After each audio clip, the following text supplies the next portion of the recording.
नमस्कार दोस्तों। एक अच्छी कहानी है जो हमें दो सीख देती है। एक तो आजकल हम दूसरे पर भरोसा जल्दी कर बैठते हैं। दूसरों की बातें आंख मूंद कर विश्वास नहीं करनी चाहिए। वास्तविक परिस्थिति के बारे में पहले पता लगा लेनी चाहिए। हो सकता है सामने वाला मन गढ़ंत कहानियां बना रहा हो और आपको लुभाने की कोशिश कर रहा हो। जैसे आजकल सभी यूट्यूबर ऐसे ऐसे कहानी बनाकर लुभाते हैं और फिर हमारे समय को, पैसे को धीरे धीरे बर्बाद करते हैं। दूसरी है कि कठिन से कठिन परिस्थिति और मुसीबत के समय भी अपना आपा नहीं खोना चाहिए और धीरज व बुद्धिमानी से कार्य करना चाहिए। आइए इसे एक हम कहानी के माध्यम से समझें जो हमें जीवन में एक सीख देती है। हमें पहले राजा महाराज अपने बच्चों को कोई न कोई कहानी के माध्यम से शिक्षा देते थे। हमें भी आजकल कहानियों के माध्यम से सीखना चाहिए, लेकिन हमें उतना समय कहाँ है। हम तो छोटे छोटे रील देखने में समय बर्बाद कर देते हैं जो कभी हमें कुछ सिखाता नहीं है, हमारा समय बर्बाद करता है। लेकिन हम एक कहानी के माध्यम से सीखें तो हमारे मन पटल पर हमेशा छाप छोड़ देती है। आइए, कहानी बहुत पुराने समय की है लेकिन बहुत शिक्षाप्रद है। शिक्षाप्रद कहानी जरूर सुननी चाहिए और उसे सीख लेनी चाहिए कि आखिर उसमें क्या कारण है। यह कहानी इस तरह से बनाया गया है। कहानी इस प्रकार है कि एक वन में बहुत बड़ा तालाब था। हर प्रकार के जीवों के लिए उसमें भोजन सामग्री होने के कारण वहाँ विभिन्न प्रकार के जीव, पक्षी, मछलियाँ, कछुए और केकड़े आदि रहते थे।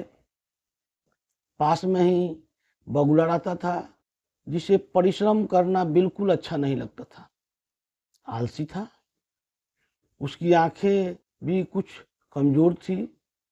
मछलियां पकड़ने के लिए तो मेहनत करनी पड़ती है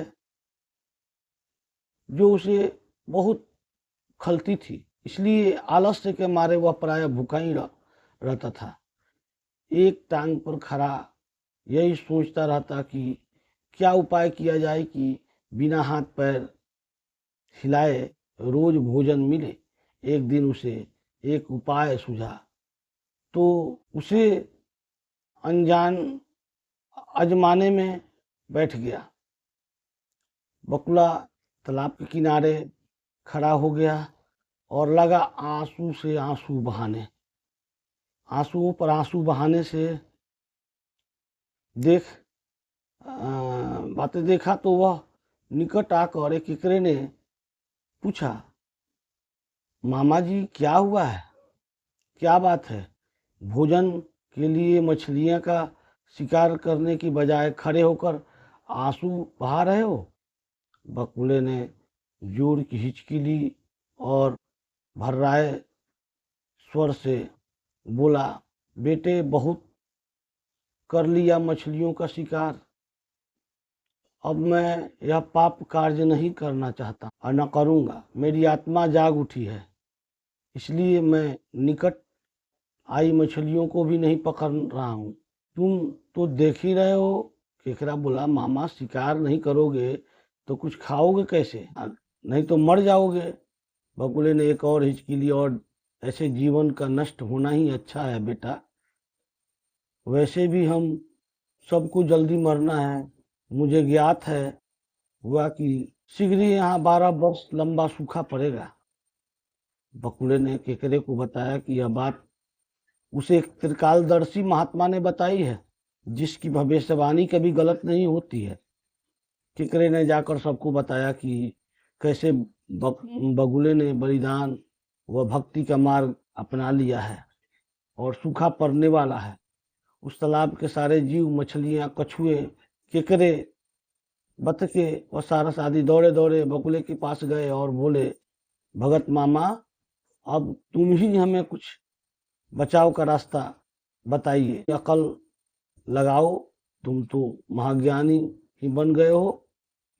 बगुले ने कुछ सोचकर बताया कि वहां से कुछ कोस दूर एक जलाशय है जिसमें पानी झरना, पहाड़ी झरना बहकर गिरता है, वहां कभी नहीं सूखता। यदि जलाशय के सब जीव वहां चले जाएं तो बचाव हो सकता है। अब समस्या यह थी कि वहां जाया कैसे जाए। बगुले भगत ने यह समस्या भी सुलझा दी। मैं तुम्हें एक एक करके अपनी पीठ पर बिठाकर वहां तक पहुंचाऊंगा, क्योंकि अब मेरा सारा जीवन दूसरों की सेवा करने में गुजरेगा। सभी जीवों ने गदगद होकर बगुला भगत की जय जयकार नारे लगाने लगे। अब बगुला भगत के पौ 12 हो गई, खुशी की ठिकाना नहीं था। वह रोज एक जीव को अपनी पीठ पर बिठाकर ले जाता और कुछ देर दूर ले जाकर एक चट्टान के पास जाकर उस पर पटक कर मार डालता और खा जाता। वह कभी मूड हुआ तो भगत जी 2 फेरे भी लगा लेते और 2 जीवों को चट कर जाते। तालाब में जानवरों की संख्या घटने लगी। चट्टानों के पास मरे जीवों को हड्डियां ढेर बढ़ने लगा। भगत जी की सेहत बनने लगी। खा खा कर वह खूब मोटे हो गए। मुख पर लाली आ गई और चर्बी पंखों के तेज से चमकने लगे। उन्हें देखकर दूसरे जीव कहते, देखो दूसरों की सेवा का फल और पुण्य भगत जी के शरीर को लग रहा है। बगुला भगत मन ही मन खूब हंसता। वह सोचता कि देखो दुनिया में कैसे कैसे मूर्ख जीव पड़े हुए हैं जो सबका विकास कर लेते हैं, सब पर विश्वास कर लेते हैं। ऐसे मूर्खों की दुनिया में थोड़ी चालाकी से काम लिया जाए तो मजे ही मजे हैं, जैसे आजकल लोग सब कोई करते हैं। बिना हाथ पैर हिलाए डुलाए खूब दावत उड़ाई जा रही है। संसार से मूर्ख प्राणी कम करने का मौका मिलता है। बैठे बिठाए पेट भरने का जादू जुगाड़ बन जाती है। सोचने का बहुत समय मिल जाता है। बहुत दिन यही क्रम चला। एक दिन केकरे ने बगुले से कहा, मामा तुमने इतने सारे जानवर यहाँ से वहाँ पहुँचा दिए, लेकिन मेरी बारी अभी तक नहीं आई। भगत जी बोले, बेटा आज तेरा ही नंबर लगाते हैं, आ जा मेरे पीठ पर बैठ जा। केकरे खुश होकर बगुले के पीठ पर बैठ गया। जब वह चट्टान के निकट पहुंचा तो वहां हड्डियों का पहाड़ देखकर केकरे का माथा ठनक गया। वह हकलाया और हड्डियों का ढेर कैसा? वह जलाशय कितनी दूर है मामा? बगुला भगत ठहाका करके खूब हंसा और बोला, मूर्ख वहाँ कोई जलाशय नहीं है। मैं तो एक एक करके पीठ पर बिठाकर यहाँ लाकर खाता रहता हूँ। आज तू मरेगा। केकरे सारी बात समझ में आ गई। वह सिहर उठा, परंतु उसने हिम्मत न हारी और तुरंत अपने मजबूत जैसे पंजों को आगे बढ़ाकर उसने दुष्ट बकुले की गर्दन दबा दी और तब तक दबाई रखी जब तक उसके प्राण पखेरु न उड़ जाए। फिर केकरा बगुले भगत का कटासीर लेकर तालाब पर लौटा और सारे जीवों को सच्चाई बता दी कि कैसे दुष्ट बगुला भगत उन्हें धोखा दे रहा था। ऐसे ही इस समाज में भी होता है। लोग एक दूसरे के विश्वास जीत कर उसको ले जाकर फंसा देते हैं, उससे पैसे कमाते हैं। तरह तरह के विज्ञापन जो आजकल हमको देखने को मिलता है उसमें हम जाकर फंस जाते हैं।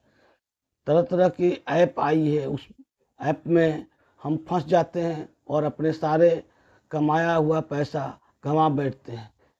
तो हमें किसी तरह की लोभ लालच में नहीं पड़ना चाहिए। अपनी मेहनत पर भरोसा रखनी चाहिए और हमेशा अच्छा करते रहना चाहिए। किसी की बिछाए हुए जाल में नहीं फंसना चाहिए। धन्यवाद दोस्तों। यह कहानी अच्छी लगी तो लाइक कीजिए, सब्सक्राइब कीजिए, अपना कमेंट जरूर कीजिएगा। धन्यवाद।